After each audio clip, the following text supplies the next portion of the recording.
urban core is alive and well. What's the name of this place? Cincinnati Development Fund believed and invested here before it was the thing to do. Without CDF, Cincinnati certainly would not look this good. It's a social responsibility. It is. Or feel this vibrant. Developers now compete to restore historic buildings in Over-the-Rhine. But a decade ago, most buildings were abandoned and Vine Street was dangerous. There was no 3CDC, no banks willing to invest here. The only place to get a loan to fix anything up was Cincinnati Development Fund, led by Jeannie Gallagher. I love Jeannie Gallagher. She's just the least likely banker you will ever come across. In banking, they talk about how do you analyze a loan? It's with cash, collateral, credit, and character. What we really believe is that the most important factor is character. The people that we lend to are people who care so much about the neighborhoods, the buildings, the history, the architecture, whatever their motivation is, it's very rarely profit. Gallagher says community development financial institutions like CDF really took off after President Bill Clinton signed a new law in 1994, creating a multi-billion-dollar fund to help urban neighborhoods. CDF turned heads in 2000 by loaning money to create 67 market-rate units in the Emory building, which had been vacant 8 years. The neighborhood was very different then. There was a lot of crime, a lot of blight. The Emory was a huge success. That helped CDF convince bankers to chip in $20 million for an urban living loan fund. Lynn Marmer is a CDF founding board member. They were projects that when you listened to the whole business plan and the pro forma, you went, okay. I mean, they weren't like so easy, because the truth is, if it was easy, a commercial lender would just do it and that was it. The instrumental role they played was to get projects off the ground that otherwise would have never been launched traditionally. And we really needed those vehicles in our community to make the breakthroughs we've made. Breakthroughs like this. 5, 4, 3, 2, 1. In 2011, CDF rescued the deal to transform the American Can building. This was a total eyesore for the community. It's the biggest building in the community.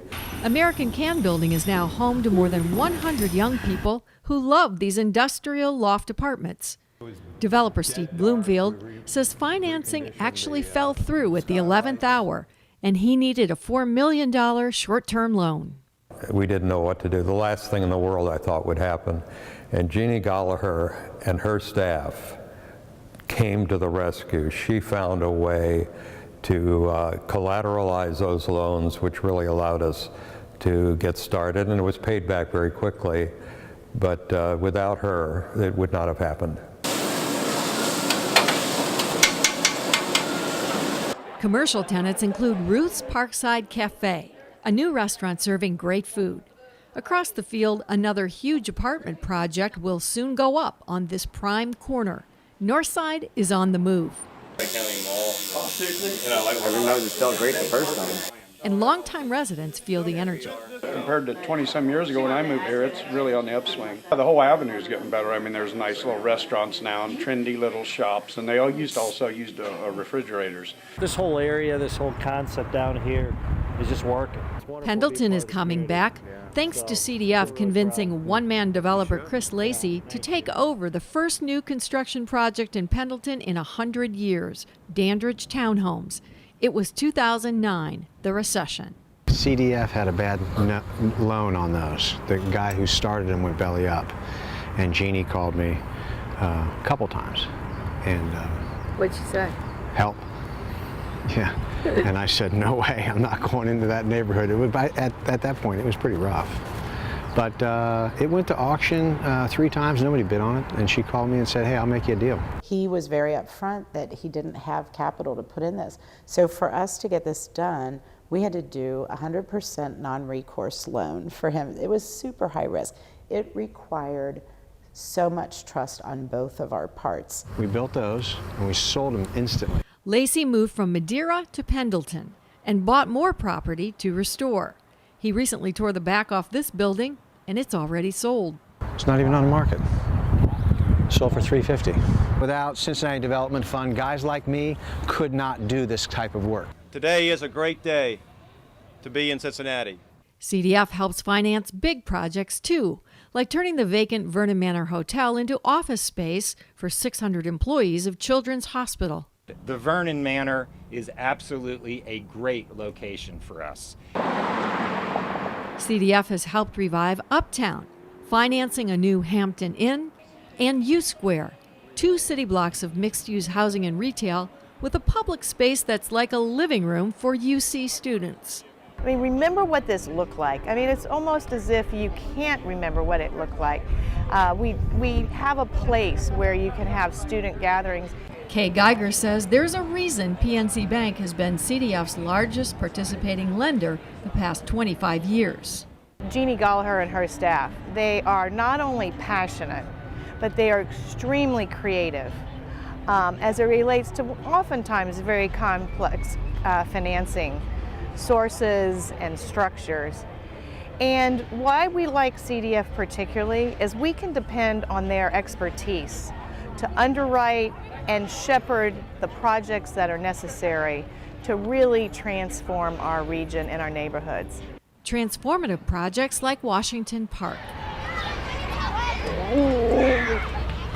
where everyone is welcome, kids, dogs, adults.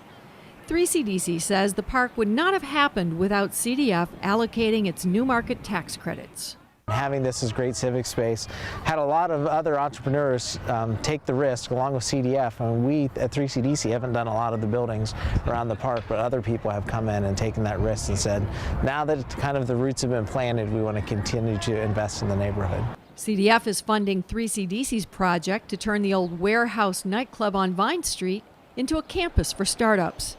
It may look rough right now, but will soon be home to Centrifuge, Cincy Tech, and the Brandery.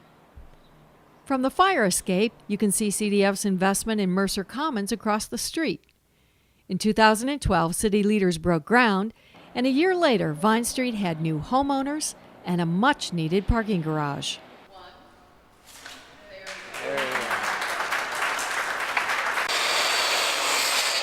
Phase 2 of Mercer Commons on Walnut Street is underway, and a third of the units will be affordable apartments for working people.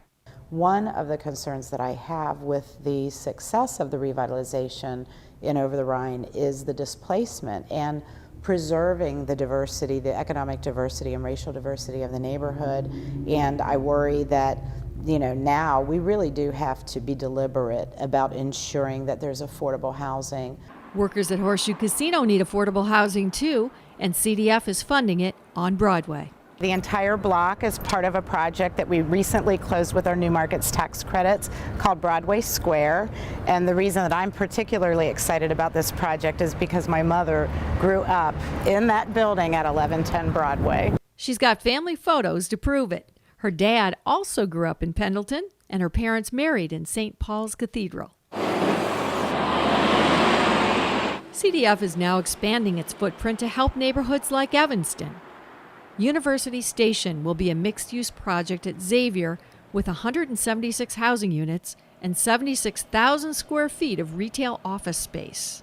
I drive by that every day and I have great pride. You know, there's that CDF sign out there and it's like, wow, this is just a terrific, very visible, very large, and extremely exciting project. I mean, that's transformative for that block in Evanston, and I think it will have a great ripple effect.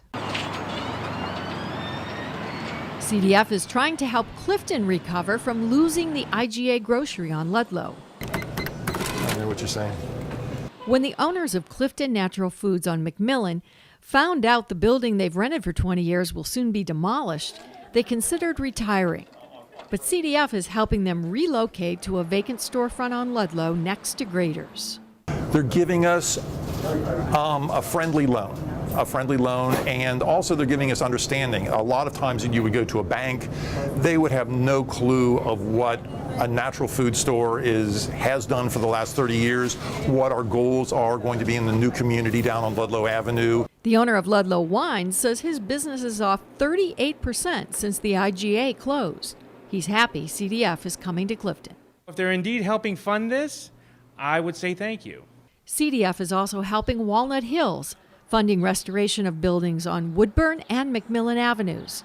Welcome news to residents like Dre Solomon. With these new projects, they're bringing life back into these neighborhoods. You know, people want to show back up, you know, waiting on department stores to come around, up and down McMillan. It's going to be lovely. You know, we bring the business side of it back. The chairman of CDF's board also lives in Walnut Hills.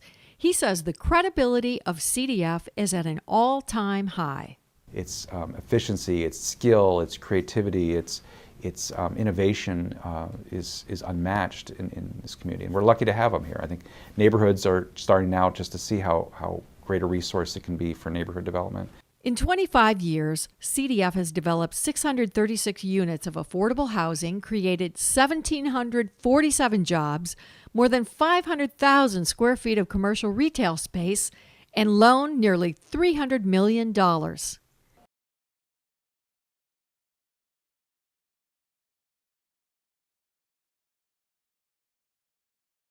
See you tomorrow. Bye. See you guys. Gallagher and her staff pride themselves on great customer service to help their clients succeed. I don't know any other banker that would come in on a Saturday and bail a contractor out and cut checks. I was surprised. I was shocked. CDF did that? CDF did that. The clients that we work with have the absolute utmost character. I mean, they're people who share our values. They want to see this city, this region, be the best it can be. And those are the people who are motivated to do the kind of projects that we finance.